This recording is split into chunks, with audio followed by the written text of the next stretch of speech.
Yo, halo, what's up? Welcome to the Rest Play. Tempat yang res paling asik. Ini kita kali ini baru pertama kali episode yang notabene bintang tamunya langsung datang. Nah, itu dia. Nih dari Jam Keswat. Jam Keswat. Oke. Buat lo semua di sana yang nggak tahu Jam Keswat itu apa, gue juga belum tahu. Kita langsung aja perkenalkan diri dari yang depan nih. Om, siapa ya? Duduk di bawah lesehan. Oke. Yang teraniaya paling banyak. Halo semua, kenalin gue Abdul Yazid ya kan. Gue dari relawan Jam Keswat Kabupaten Bekasi. Om Yazid. Iya. Dengan Om Rifai. Om Rifai perwakilan dari pusat Pusat Nasional. nasional. Dan Om Darius. Om Darius. Direktur Eksekutif Dewan Pimpinan Nasional Jam Keswat. Oh iya. Tangan direkturnya saya. Pimpinan ini kita. Makanya spesial banget terus loh datangan pimpinannya langsung Jam Keswat. Pimpinan Bucuk. Bukan dibang-dibang. Bang. Ini kalau dengar Om Yazid, romannya bahasa babulan sonani gitu. Udah kasih pinggiran.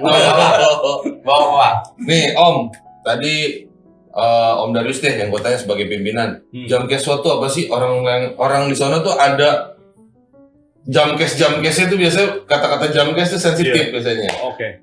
Jaminan kesehatan atau pengawas jaminan kesehatan, ya kita berdiri di tanggal 23 September tahun 2014. 14. Berdiri Jam Keswat itu adalah bentuk tanggung jawab kita dari Konfederasi Serikat Pekerja Indonesia atau KSPI. Oh, ini di bajunya ada ya logonya. Konfederasi Serikat Pekerja Indonesia yang memang mendesak kepada pemerintah untuk Undang-Undang tahun nomor 24 tahun 2011 terkait dengan jaminan kesehatan nasional. Kita memang banyak melakukan aksi. Contohnya tuh kayak gimana? Ya, contohnya yang paling fenomenal itu adalah long march dari Bandung ke Jakarta menuntut agar pemerintah menjalankan Undang-Undang tahun 2004 nomor 24 tahun 2011. Bunyinya apa sih itu? Iya, isinya. Ya, di mana isinya itu adalah terkait dengan jaminan sosial. Di situ membawahi dibuatnya jaminan kesehatan nasional gratis untuk seluruh warga negara atau rakyat Indonesia. Haknya mereka lah gitu. Betul. Sama BPJS, berseberangan atau berkolaborasi? Gimana tuh? Silakan. Jadi gini, jadi dibentuknya Jam Keswat itu sebagai tanggung jawab moral kita di Jam Keswat untuk melakukan pengawasan. Jadi dibentuknya BPJS ini per 1 Januari 2014 kita punya beban moral, enggak ujuk-ujuk kita minta pemerintah menjalankan jaminan kesehatan nasional, tapi kita punya beban moral untuk mengawasi dijalankannya jaminan kesehatan nasional tersebut. Apa aja yang diawasi? Regulasi dan implementasi di lapangan, baik pelayanan di rumah sakit ataupun di pemerintahan. Tapi ternyata dalam perjalanan itu kompleks permasalahan yang ada di masyarakat. Jadi masyarakat itu belum paham terkait bagaimana sih cara kita mendapatkan pelayanan di rumah sakit. Misalkan emergency masuk ke IGD. Nah, ketika nggak punya jaminan, apa yang harus kita lakukan? Nah, itu yang masyarakat belum paham. Nah, Kemenkes sudah membuatkan aturan, yaitu Permenkes 28 2014. Jadi, setiap masyarakat yang dalam keadaan emergensi masuk ke rumah sakit, dia bisa mengurus jaminan kesehatannya dan diberikan waktu 3 kali 24 jam atau 3 hari untuk mengurus. Kita ini kawan-kawan relawan ini jadi terjun ke masyarakat untuk membantu pendampingan. Kadang-kadang yang nggak didampingi kan tahu-tahu tengah jalan jadi nggak kuat bayar karena memang dari awalnya tuh udah ngomong umum gitu kan, nggak lagi ngomong saya akan mengurus jaminan, dan itu terjadi di masyarakat banyak. Nangkep gue, Bor. Gimana? Ya. Masyarakat kalau sakit nggak usah pikirin jaminan dulu, masuk lu ke rumah sakit. Nah, Iya, itu betul. Tugasnya ada teman-teman Jam Keswat, siapapun dia orangnya, betul. langsung mendampingi masyarakat. Yang penting Masuk penanganan dulu, dulu. masuk Betul. Masalah nanti surat-surat dibantu sama teman-teman dari Relawan Jam Keswat. Keswat. Benar gitu ya? Pada dasarnya juga rumah sakit harus memberikan edukasi karena itu Permenkes yang dikeluarkan. Tapi saat ini dia memberikan edukasi nggak? Oh, tapi yang udah-udah kayaknya enggak deh. Ada Nah, beberapa ini atau makanya. ada beberapa atau ya rumah sakit yang memang penegakan undang-undang atau aturan itu. Mereka melakukan menjalankan regulasi menjalankan itu. dia akan melakukan edukasi ke masyarakat ketika ditanya, "Pak, mau pakai apa daftarnya?" dengan jaminan apa? Misalkan BPJS punya nggak punya. Askes punya nggak punya. Atau asuransi komersial nggak punya. Nah, biasanya rumah sakit ketika dari keluarga pasien mengatakan, saya nggak punya uang, maka akan diedukasi, yaudah Bapak urus aja jaminan kesehatan daerah, seperti itu. Nah, itu ada rumah sakit yang fair seperti itu, tapi ada juga yang memang, berarti pakai umum ya, langsung ditembak gitu kan? Iya. Mereka begitu biasanya. Iya. Kenapa Kutip bisa nakal. berstatement kok dari kayak gitu? Kenapa gitu? Dia bisa berstatement seperti itu. Kayak membedakan. Ya, sekarang ini rumah sakit bukan hanya lebih bergerak kepada jasa sosial, kalau menurut Atau saya, kemanusiaan. atau kemanusiaan, tapi lebih kepada komersil, Oke. gitu. Mencari keuntungan dari ketidakpahaman masyarakat. Itu yang kita awasi, gitu kan? Jadi harusnya ada ruang atau ada waktu di mana masyarakat ini bisa mengurus jaminannya sehingga tidak terbebani dengan biaya-biaya yang ada di rumah sakit. Seandainya pun pemerintah menjalankan auditnya secara betul, Jamkeswat pun nggak perlu repot-repot. Betul, Bener ya? betul. Makanya tadi bilang pengawalan kan, bisa Saya dikawal. kira benar. banyak masyarakat yang mengeluh akan kinerja atau pelayanan rumah sakit yang membedakan antara jaminan non BPJS dan BPJS. Iya, pada faktanya di lapangan itu, walaupun dia punya jaminan, dalam tanda kutip tadi rumah sakit nakal itu, mendorong pasien itu untuk menjadi pasien umum.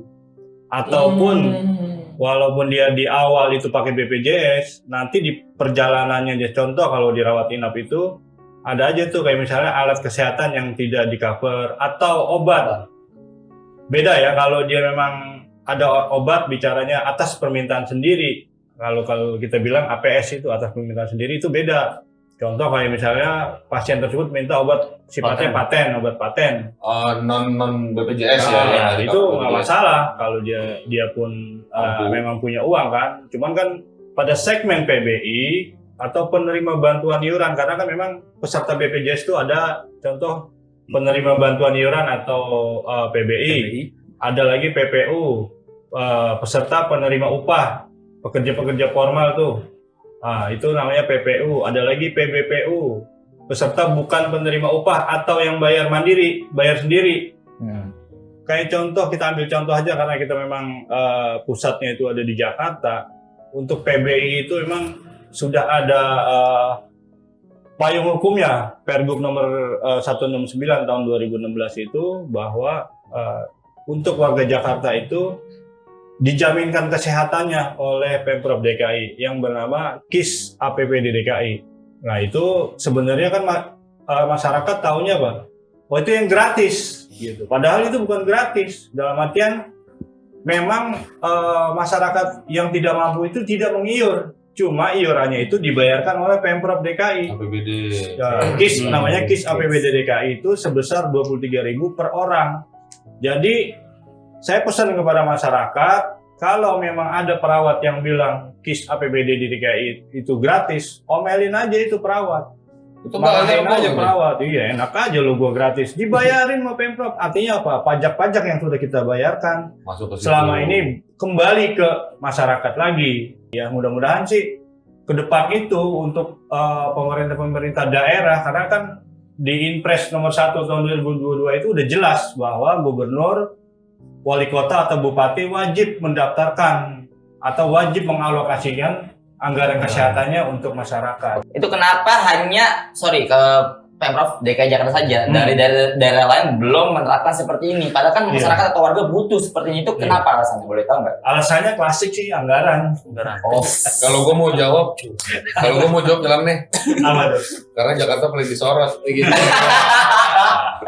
Enggak, kalau Jakarta Gimana, itu gimana? kan riwayatnya itu awalnya memang Anggarannya terbesar. iya. Kayaknya mau Makanya diaudit mulu kecil itu. ya, terbesar. Jakarta itu awalnya waktu gubernur Pak Fauji Bowo itu muncullah program Kartu Jakarta Sehat atau KJS. Nah, yang jadi masalah kan daerah-daerah lain ini belum punya payung hukum, belum ada regulasinya yang mengatur terkait dengan jaminan kesehatan, baik itu di wilayah provinsi, kabupaten, kota, atau daerah-daerah yang lain. Ini kan menjadi masalah gitu loh ke depannya, apalagi nanti itu di bulan Juli itu ada lagi namanya nih aturan kelas rawat inap standar. Nah, ini gimana? ada masalah lagi nih. Ada di bedanya itu. Standar mau korekan. Beda ya? Korekan. Mudah-mudahan podcast ini bakalan menarik buat masyarakat mengetahui. Jadi jangan kaget gitu. Sebenarnya kan di BPJS ada namanya kan program mereka untuk mengedukasi masyarakat. Sebenarnya ada, tapi nggak jalan sampai ke pelosok-pelosok. Akhirnya Jamkeswot itu melalui kawan-kawan yang ada di 34 provinsi dan kalau nggak salah 480 kabupaten, kita ada anggota KSPI ada di situ dan kita juga berjuang agar masyarakat itu bisa paham gitu loh bahwa ini pemerintah nih atau BPJS Kesehatan punya aturan baru nih kelas rawat inap standar di mana rumah sakit swasta itu sesuai dengan PP nomor 76 itu hanya mempunyai kuota sebesar 40% dan rumah sakit pemerintah itu 60%. Pertanyaannya, ketika hari ini rumah sakit contoh tipe C itu membuka 90% sampai 100% pasien BPJS, itu masih ada aja tuh kelas 3 full, kelas 2 full, sampai akhirnya pasien itu lari ke sono kemari mencari kamar rawat inap. Nah, bagaimana nanti aturan tersebut dilakukan atau dilaksanakan terkait dengan rumah sakit swasta hanya membuka kuota 40%. Padahal rekomendasi WHO, ngomongnya udah Bebas orang Ngerti sih. Direktur jadi. Gitu. Enggak apa-apa. WHO Yang ngerti minggir dulu dari. Geser. Ya, saya pernah baca bahwa rekomendasi dari WHO itu untuk tempat tidur itu, satu tempat tidur itu untuk 5 orang penduduk. Itu rekomendasi atau 5 orang masyarakat. Pasien. 5 orang pasien, satu tempat tidur 5 orang. Sedangkan kita di Indonesia itu baru 1:1. Satu tempat tidur satu orang. Bisa ngelayanin 1:1. Belum masuk ke 1:5-nya tadi gitu. Tempatnya kemana?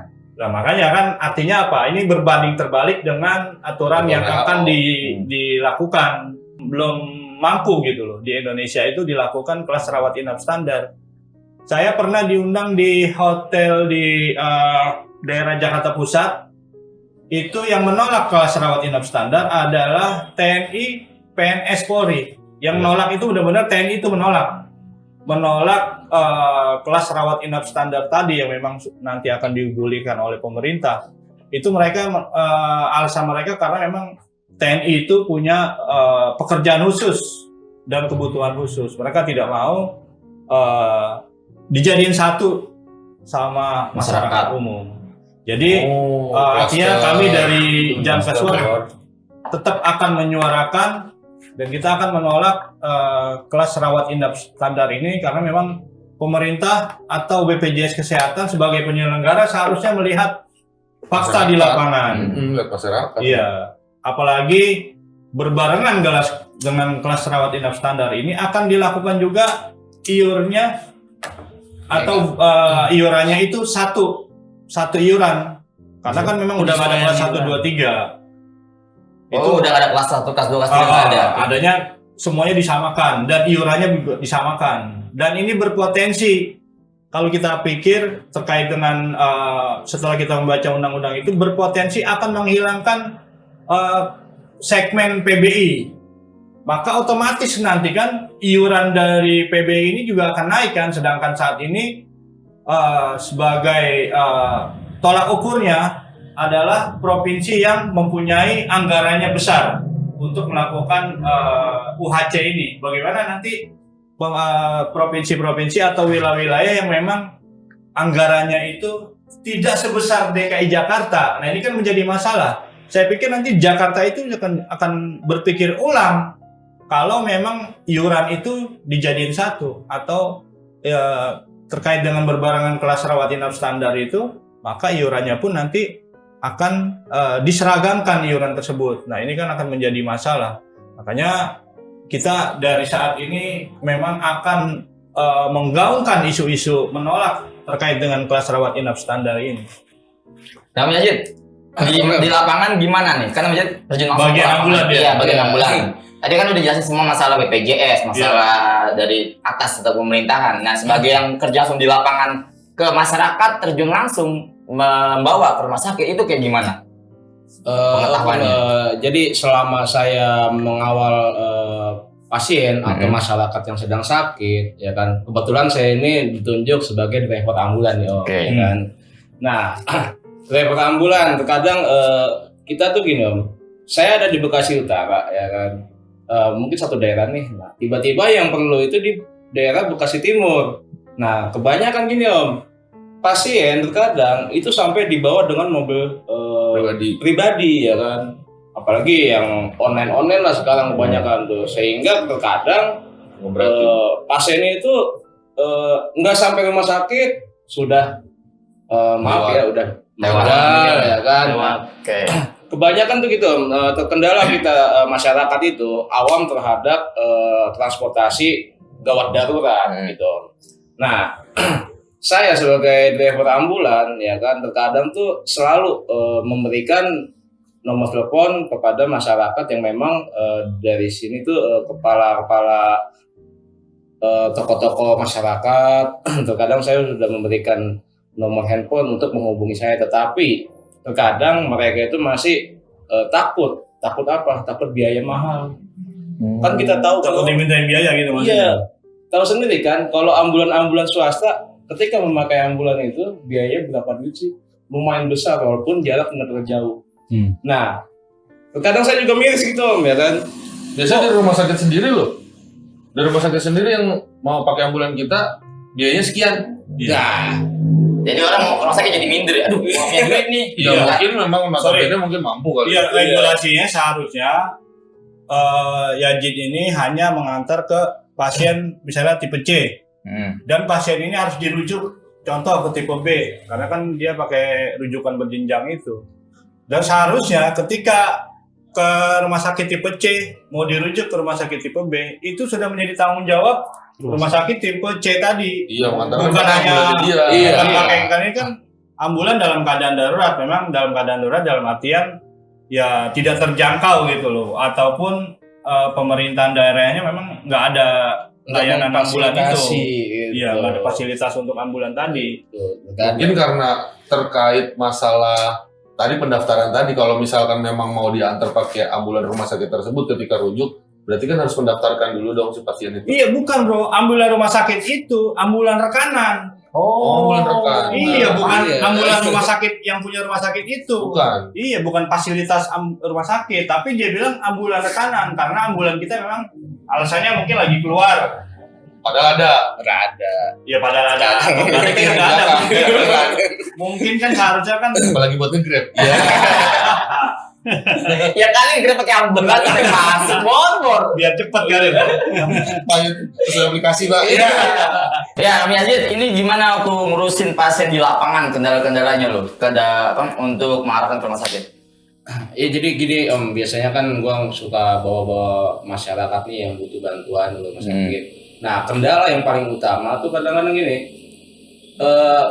tentang NIK atau KTP dan KK, ya kan, tahu sendiri kan, KTP dan KK sekarang itu kan modal utama kita kan, modal data diri kita yang paling utama. Nah, terkadang, buat pengantin baru nih yang agak yang ini nih paling utama nih buat pengantin baru, ya kan, jangan sampai nunggu nanti ketika udah punya anak baru punya karakter sendiri. Terkadang kan sebelumnya kan masih nginduk ke orang tua masing-masing nih, ya kan. Nah, kalau udah menikah, diusahakan itu harus mempunyai kakak dan KTP yang memang notabene statusnya itu udah berubah menjadi kawin. Nah, terkadang kalau udah masuk rumah sakit, ya kan, apalagi dia lahiran, ya kan, Pak KTP-nya mana? Kok masih single, tapi ini udah mau lahiran. Berarti berbalik dong, Bos. Anak siapa itu? Ini yang paling pribadi dia itu. bermasalah kan. Iya. Kok masalahnya kalau dia belum kawin tapi KTP-nya udah nyatu. Udah nyatu. Apa sih lu, kenapa gua jadi tatakan lu anjir? Nah itu jadi usaha itu buat kawan-kawan, ya kan, yang memang udah menikah, secepatnya membuat KK dan KTP yang terbaru gitu, agar nantinya tidak mempunyai kendala ketika memang mengurus administrasi ya kan, ataupun kendala di jaminan ketika rumah sakit gitu ya kan. Instruksi Om. Kalau ngomong masalah Instruksi lo kata phone. Udah lagi rapat. Kalau ngomong nikahnya dan terlalu panjang. Iya. Gitu. Enak orang sebelah. Iya. Ada bujangan. Gimana udah nikah? Bujang rapot. Kita pernah ini dapat pasien itu udah punya anak 2, tiba-tiba anak ketiga ini dia lahiran sesar ya kan di rumah sakit. Dan itu nggak punya jaminan kesehatan ya. Ya kalau bayi kan belum di ini. Enggak, si orang tuanya udah punya anak 2, dia belum punya kakak, belum punya Masih anak punya orang tua? Ada yang kayak gitu. Bisa. Gitu sih. Makanya jangan kayak gitu nantinya. Ya kagak lah. Gue mau jadi kakak doang. Gitu. Gua ada. Tanya lu. Itu punya kendala kayak gitu, mau nggak mau akhirnya data yang lama ya kita cari-cari ya kan, sampai kita bikinin kakak yang terbaru dengan status ini sih karena darurat ya. Kadang-kadang kita bikin udah nggak punya laki gitu, padahal dia masih punya laki, tapi kita bikin dia jadi janda gitu. Ya ada sih. Rasa ini sabotase ini. Emang bisa begitu? Bisa nggak apa-apa bikin ya. Enggak. Sabotase ini. Bisa juga nyetak kayak gitu ya. Buat ngajuin pinjol. Enggak, tunggu. Ini kok sampai ke bikin-bikin data masyarakat sih? Seharusnya supir ambulan mengantarkan pasien dari rumah ke rumah sakit. Selesai. Nah, kalau dia kan sampai administrasinya. Nah, beda lagi di Subang. Ada seperti itu. Kalau bicaranya kan pernikahan dini. Oh. Nah, kalau bicara DP dulu. Iya, di Subang itu Nikah DP begitu. Gimana? ada perempuan lahiran, bapaknya nggak tahu. Tiba-tiba kan kita relawan nih nganter nih ke rumah sakit. Sampai anak itu lahir, biasanya kan kebiasaan adat istiadat diajanin tuh, dikumatin. Nah, siapa nih yang mau ajanin gitu kan? Bapaknya Anak-anak dong. pada main liatan. Artinya kalau gua ngajanin betul bapaknya. Tapi kalau cewek cakep mau nggak? Bukan perbuatan gua, tapi kenapa gua harus ajanin? Ini anaknya siapa? Gitu. Jadi seolah-olah bertanggung jawab gitu Iya, kan. pada main liatan ya udah umumin paling gambreng. Siapa itu? Berarti dia ngajanin, artinya sama dengan berarti lu bapaknya dia. Yang mau mati nantinya lagi. Iya. Jadi patungan. Iya. Berarti kita bayaran dari kelurahan juga sih. Lu jadi beban gak gitu? Banyak banget instansi yang masuk ke lu dong. Otomatis gak cuma satu. Iya pasti. Kita jadi kenal kelurahan, kecamatan, bahkan dusdapil ya kan, tingkatan daerah. Nah, cuman di situ ya memang udah apa ya, jiwa sosial orang Indonesia kan. Mau apapun itu masalahnya gerus terus ya. Terus gitu. Jadi tugas kita jam ke-1 adalah advokasi ke depannya itu advokasi atau pendampingan. Nah, advokasi dibagi lagi beberapa kategori. Ada advokasi jaminan, ada advokasi pembiayaan, ada advokasi data. Nah, itu yang akhirnya kerja-kerja relawan ini jadi termasuk berat juga Bang sebenarnya. Kompleks Nah, itu. bagaimana untuk mengurangi kerja berat itu? Harus melibatkan instansi. Misalkan masyarakat, libatkan RT, libatkan RW. Nah, bagaimana kalau di perusahaan? Libatkan pengurus serikat pekerjanya atau manajemen perusahaan. Itu lebih meringankan. Jangan sampai kita sudah meluangkan waktu kita dari keluarga atau istirahat. Nah, ya, ujung-ujungnya ya jadi beban buat kita juga yang akhirnya mengganggu aktivitas kita. Kayak gitu. Kalau di Kabupaten Bekasi sendiri, itu sampai ada yang nggak punya kakak KTP, ini tinggal di planet Mars apa Indonesia gitu kan? Kok bisa hidup ya? Nah, karena nggak punya data, Bang. Mungkin ada. Nggak punya data. Mau nggak mau itu kita harus ngejar waktu itu ya, dari yang 3 kali 24 jam. Tapi sampai dengan saat ini kendala-kendala seperti itu masih bisa terselesaikan. Gitu. Ini kan lu kan relawan. Tadi kan ada jasa ambulans sampai bikinin data. Soal ini gue tanya agak dalam. Itu masyarakat kalau mau minta tolong lu, tanda kutip bayar berapa sih gitu? Biar tahu nih. Ya. Atau emang gimana? Di Jamkeswas sendiri nggak boleh Bang. Di Jamkeswas sendiri nggak boleh meminta bayaran atau menarifkan biaya kepada keluarga pasien, dan itu dilarang keras oleh Jamkeswas. Bahkan kalau ada kawan-kawan relawan yang menargetkan atau mematok biaya, menarik biaya, itu akan kita cut dari Jamkeswas. Cuman kan biasanya permasalahannya ketika warga biasa yang menguruskan, ketika si keluarga lah yang ngurusin itu data, datang ke kelurahan, kadang-kadang nggak ada bayaran, cuman administrasinya. Iya, benar. Bayar berapa? Nggak ada Pak, kita nggak ada bayaran, cuman administrasinya taruhnya di kota. Kan anjing begitu. Itu instansi bukan kita berarti kan? Iya, maksudnya ya kalau memang dari teman-teman relawan bisa seperti itu dan tidak pakai biaya, Kenapa ya instansi bisa? mendingan masyarakat jatuhnya ngurusin lewat teman-teman relawan daripada dia ngurusin sendiri gitu. Kebanyakan karena apa? Warga tuh banyak yang tabu, banyak yang masih bodoh. Ketika dari sebuah instansi itu malah komersil, dianya iya aja demi proses biar supaya cepat. Jadi kebanyakan kawan-kawan itu memang kadang memanjakan masyarakat atau keluarga pasien atau mungkin instansi. Jadi kadang-kadang ada beberapa oknum yang ketika ada masyarakat yang mau bikin kakak, dia lebih memilih ngasih duit 200 dibanding dia harus jalan ke Pemkot atau ke Pemda yang jauhnya bisa sampai 2 jam. Kalau ngasih 200 dia terima bersih gitu kan. Tapi kalau kita di Jamkeswat itu lebih memberikan edukasi. Kalau saya pribadi nggak mau saya jalan, keluarga dulu jalan. Ketika ada kendala di instansinya baru saya turun. Nah, harusnya seperti itu. Iya. Bener-bener supportnya bener-bener dari mentalnya dulu ya, kan tadi dengan cara manja lu bilang tadi ya. Iya.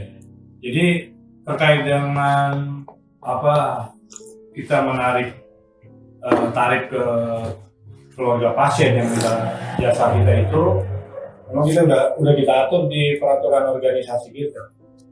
Jadi ya, melarang keras gitu loh untuk. Tapi kalau ada yang ngasih keluarga pasien. Paling sebesar aja ya buat kita ngopi ngerokok doang. Kita dibayarin rokok, dibayarin kopi, ya sekedar itu doang. Itu rezeki namanya. Iya. Tapi kalau untuk kita menarik itu, ya tadi ya saya juga sebagai direktur eksekutif menegaskan bagi nanti ada keluarga pasien yang misalnya ada kedapatan anggota kita membuat tarif gitu terkait dengan bantuan dari Jamkeswat itu, langsung aja hubungi saya kalau memang ada. Karena memang kita harapkan masyarakat itu biar dia juga susah. Kita memang udah nggak mampu, nggak punya BPJS, terus kita tega gitu loh, Nggak punya biaya. uang mereka kan buat hanya sekedar mungkin ya dalam tanda kutip kekayaan kita nggak ada. Ya, artinya kadang relawan Jamkeswat itu dari bensin menuju rumah sakit itu ya kita pakai uang pribadi. Sedih lo ceritanya. Iya. Tapi kok beda lagi kalau rasa terima kasih dari pasien dong. Iya. Paling lebaran tuh datang bawa tentengan. Iya. Itu sama aja tuh coba. Kita nggak ada di rumah, karena ketemu Kalau istri. buat tentengannya segepok gimana? Gongguan. Yang penting gongguan, kalena. Isinya rengginang. Enggak, Iya. ini tinggal segepok gitu. Yang penting kaleng kongguan. Masih ke dalam kali ngomong dulu aja nanti. Oh ya, lu sendiri nih Jamkeswat pernah nggak sih misalkan menyampaikan aspirasi ke atas untuk pemerintahan terus kayak bentrok atau ditolak segala macam gitu? Terkait dengan permasalahan yang ada, kalau bisa kita kan regulasi terkait dengan para pekerja yang ter-PHK. Nah, ini kita masuk regulasi di Perpres 82 tahun 2018. Di situ juga ada aturan turunannya, yaitu peraturan bantuan dari Direktur BPJS Kesehatan nomor 6 tahun 2020. Dan juga ada revisi Perban 05 itu berkat bantuan dari anggota DPR dari unsur buruh. Ya memang wilayahnya itu dari Bekasi, Purwakarta, dan Kerawang. Dan di situ ada kita menjalankan FGD, forum diskus itu dengan BPJS Kesehatan yang akhirnya melahirkan revisi Perban 05 tahun 2021. Tapi pada pelaksanaannya di lapangan itu tidak semulus atau tidak sesuai dengan regulasi. Artinya regulasi mungkin udah baik gitu ya, di mana-mana juga regulasi udah baik. Cuma di lapangannya itu terkait dengan pekerja yang di PHK itu, kita juga akan menyuarakan bagaimana teman-teman kita atau saudara-saudara kita yang di lapangan itu setelah dia di PHK seharusnya tetap mendapatkan manfaat 6 bulan walaupun dia tidak mengiur. Bisa. Kalau bicara pekerja penerima upah itu dibayarkan oleh pemberi kerja 4% dan pekerjanya adalah 1%, jadi total 5%. Waktu dia di PHK itu, ketika dia di PHK, maka dia berhak tetap mendapatkan 6 bulan ke depan tanpa membayar iuran tadi. Itu ada di Perpres nomor 18 tahun 2018. Perpres nomor 82 tahun 2018. Ketika para pekerja ini di PHK, istrinya itu sedang hamil, maka melahirkan itu nggak bisa ditunda dong. Ya. Karena dia memang harus gitu loh. Ya, 2022 pasti kita masih pakai dukun kan nggak mungkin juga. Iya. Iya. Akte kelahirannya susah. Iya.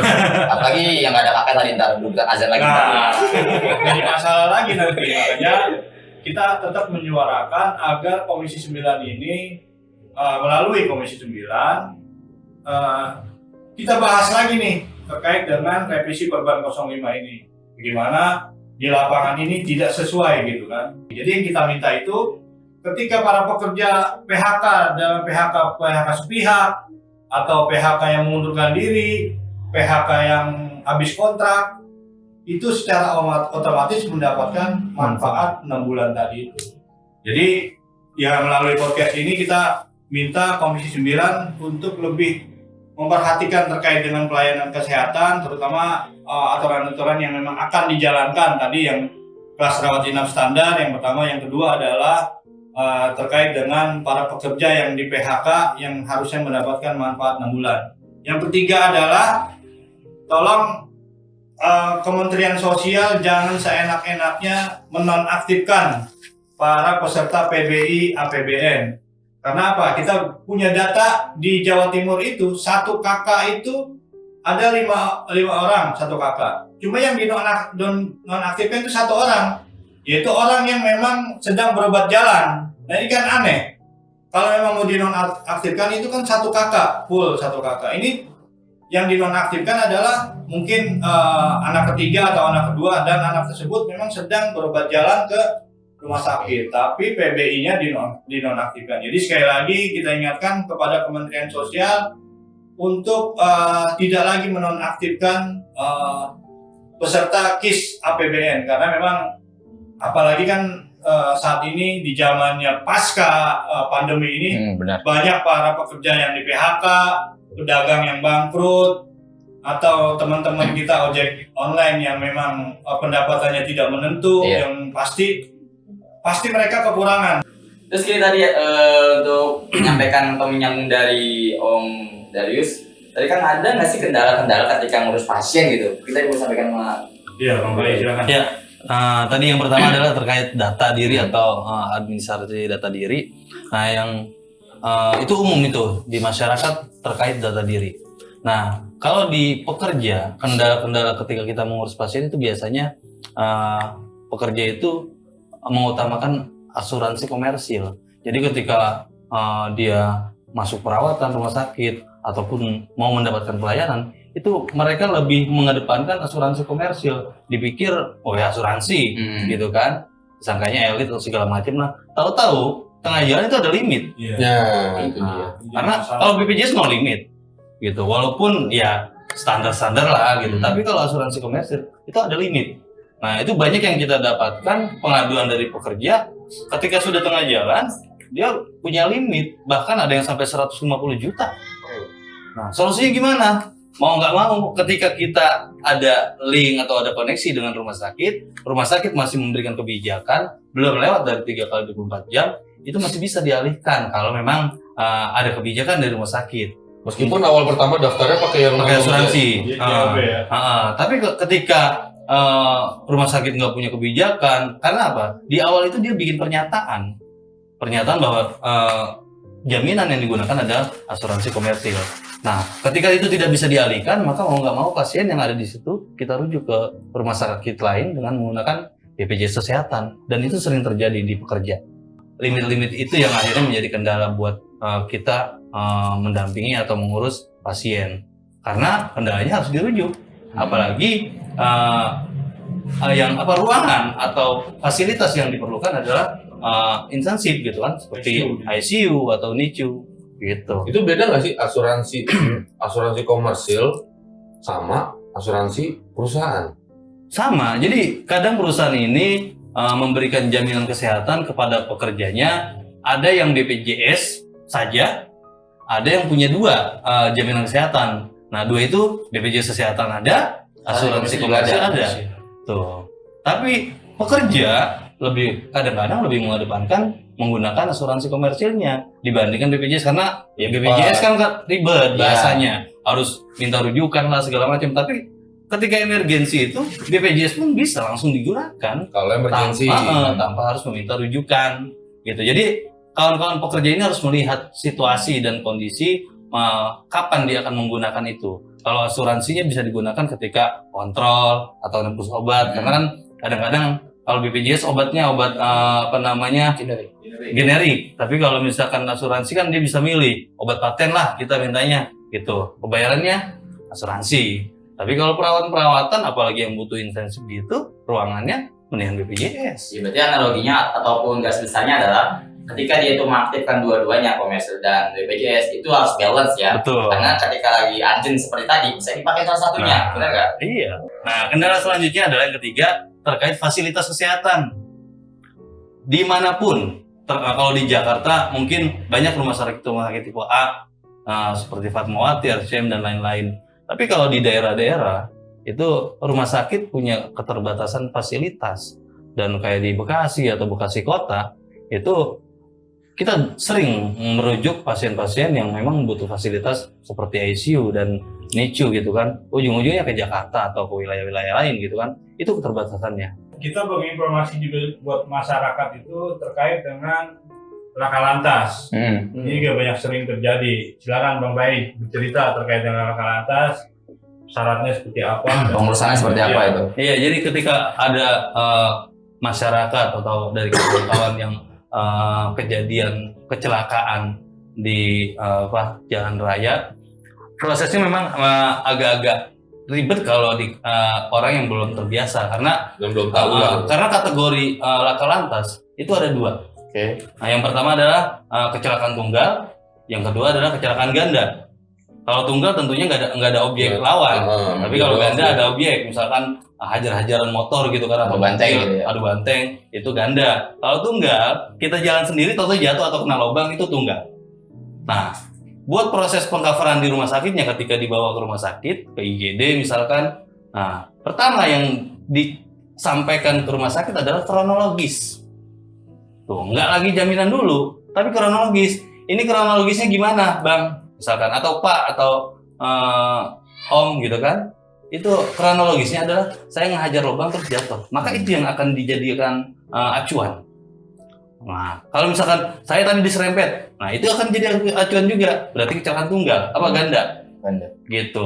Nah, prosesnya dia harus melakukan pelaporan ke Laka Lantas atau BAP, membuat BAP di kepolisian atau di Laka Lantas, kemudian ke Jasara Harja.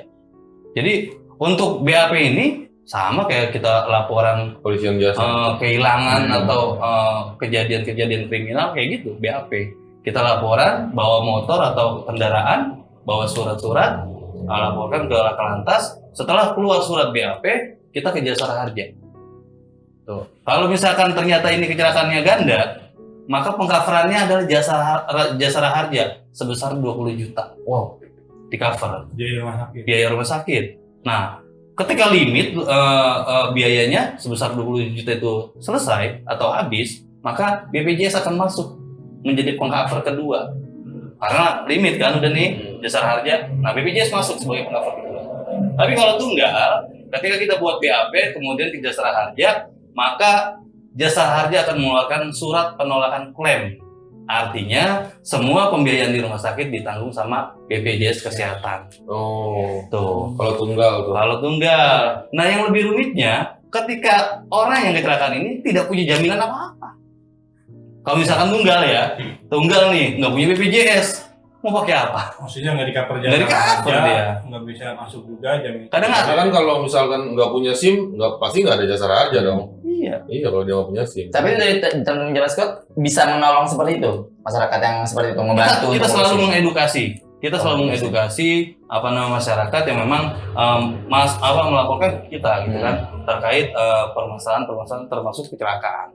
Kita akan memberikan edukasi juga bagaimana caranya masyarakat bisa terlayani atau tidak terbebani juga. Dan itu masalah kecelakaan ada lagi kategorinya, kecelakaan walaupun di jalan raya tapi masuknya kepada BPJS Tenagakerjaan adalah pekerja yang ketika dia pulang kerja, karena BPJS Tenagakerjaan pengcoverannya mulai dia berangkat dari rumah sampai dia pulang dari tempat kerjanya itu di cover oleh Berarti kondisi menentukan itu semua ya? betul gitu.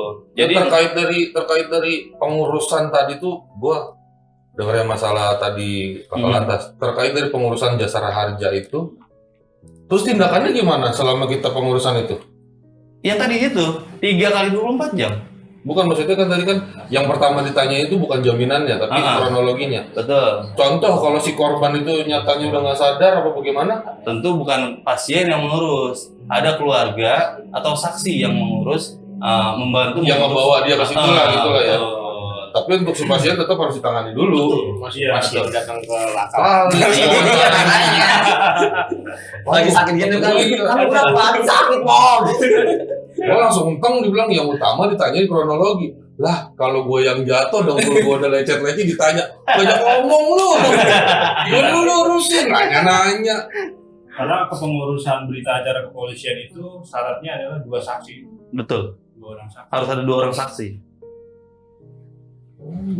Yang menjadi saksi siapa yang jadi saksi biasanya? Yang nganterin dia ke rumah Biasanya sakit, gitu. yang ngelihat dia jatuh atau dia kecelakaan itu. Ya, biasanya polisi-polisi cepet tuh, yang kayak gitu tuh, yang biasa. Tapi kan belum tentu mau dia kalau suruh diajak ke situ. Itu. Seandainya Masalahnya di situ. seandainya tidak ada saksi tapi mengetahui kejadian, Iya. dalam arti kita mengetahui oh tadi dia nabrak ngajar lubang nih, gitu. Cukup dari pihak keluarga atau kawan-kawan atau kerabat dari pasien aja yang menjadi saksi. Atau gini aja dah, misalkan ya, gua sebagai orang luar, gua datang itu kecelakaan udah selesai terjadi.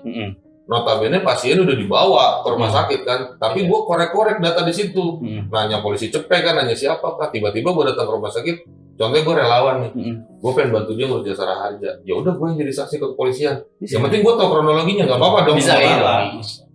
Dan jasara harja ketika pasien tadi meninggal itu dia mendapat santunan sebesar 50 juta. Iya, emang ada ketentuannya di Iya. itu tuh di Ya kan maksudnya kartu asuransi. informasi kayak ini kan kita mengedukasi masyarakat, ya haknya itu ada gitu loh. Ketika memang Semuanya ada haknya. iya. Nah ngomongin tadi meninggal, ini kan sebagai supir ambulan pernah nggak sih bawa pasien tiba-tiba langsung meninggal di jalan, terus nggak nyampe ke rumah sakit atau pernah Gue gimana? ekspektasi gue beda bro. Gue kira lu nanya begini, ini sebagai lu supir ambulan buat supir ambulan pengantar orang meninggal, apa sih pengalaman lu sebagai orang meninggal? Udah mati berarti maksudnya. Pernah satu kejadian kita bawa pasien dari Bekasi ke Banjarnegara, Jawa Tengah, Ngapa? dan pasien itu dirujuk ke rumah sakit karena memang dia mau diurusin oleh saudaranya lah, keluarganya di kampung. Nah tiba-tiba kita udah seneng dong pasien ini ya kan mau sehat lah ya kan, berobat jauh-jauh sampai sono. Ya walau alam ya kita nggak tahu keadaan, sampai sono pasien ternyata meninggal. Oh sudah sampai? Sudah sampai sana meninggal gitu. Ya tahu gitu. Kita jadi doyan dong. Waduh, Langsung jauh-jauh kan sampai sana meninggal ya kan. Hati juga deg-degan juga. Jangan-jangan dari tadi dia udah meninggal dia. Enggak lah, kan masih bisa dicek dari suhu badan. Enggak. Kita kan nggak tahu gitu. Pas nyampe sana, nyampe IGD rumah sakit yang daerah Banjar, tiba-tiba Pak pasien dinyatakan meninggal. Lo deg-degan dong. Gua ada keluarga Nggak ada yang ikut. ikut kan. Gitu Terus sendiri yang pasien itu? Iya, gue sendiri, gue dengan connect ya kan, dan pasien. Set deh. Keluarga dia dari kampung baru ngejemput.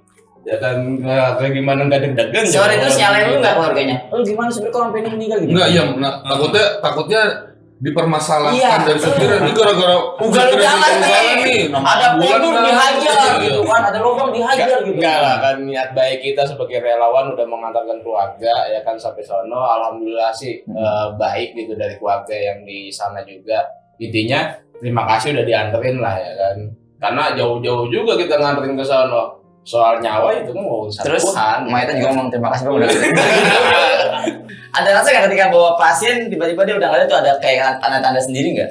Kalau tanda-tanda sih udah ada sih, pertengahan jalan tuh udah ada. Bahkan gue tuh sempat kayak main apa ya sama Sangka-sangkaan gitu. temen gitu tuh yang bawa ke sana.